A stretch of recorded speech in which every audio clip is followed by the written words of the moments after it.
आधी रात को गांव की सड़क पर एक बैलगाड़ी जा रही थी। कुछ दूर जाकर वो एक खेत के किनारे रुकी और उससे एक युवती उतरी। तभी उसे बैलगाड़ी के चलने की आवाज आई। चालक गाड़ी। वो लोग उसे बिना लिए ही वहां से चल चुके थे। रुको, मेरे लिए रुको। उसने सुनसान सड़क से हटकर खेत के पास खड़े रहना उचित समझा। तभी उसने पास से आ रहे कुछ लोगों के बात करने की आवाजें सुनी। दो लोग मिलकर एक आदमी को बुरी तरह पीट रहे थे। देखते ही देखते उन लोगों ने उसको बड़ी बेरहमी से मार डाला। अनजाने में उसने कुछ ऐसा देख लिया था जो उसे नहीं देखना चाहिए था।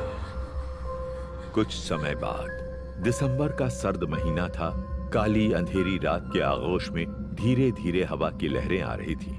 उस दिन हरिलाल अपने घर से दूर खेत में खटिया पर सोने की कोशिश कर रहा था। न जाने क्यों इस साल भी फसल यूं ही बर्बाद हो गई। इतना जतन किया फिर भी बिना किसी वजह फसल खराब हो गई। अगर यूं ही चलता रहा तो मैं बर्बाद हो जाऊंगा। अचानक खेत में बंधे हुए बैल जोर जोर से पैर पटक कर रंभाने लगे। अरे इन्हें क्या हुआ? अरे इन्हें कहीं सर्दी तो नहीं लग रही?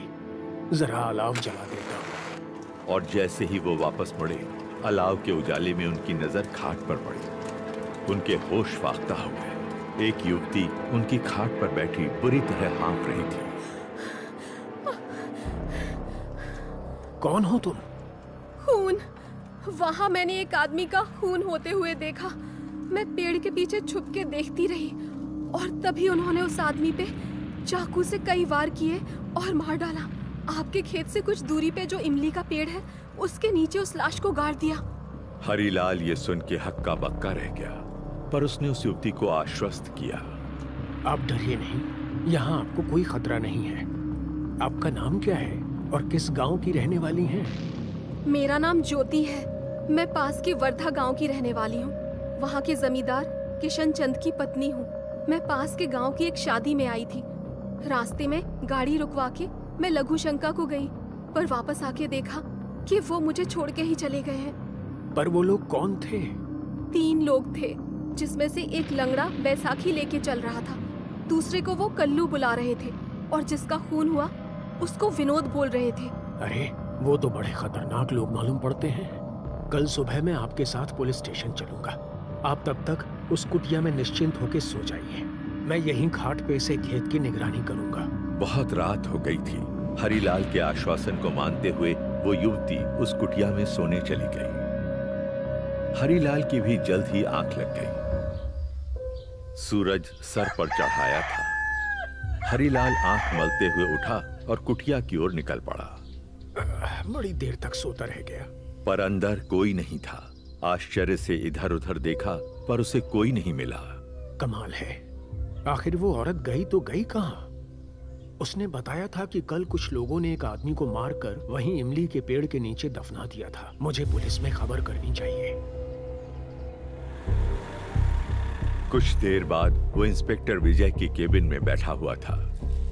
तो तुम ये कह रहे हो कि ज्योति नाम की औरत ने तुम्हें इस खून के बारे में बताया?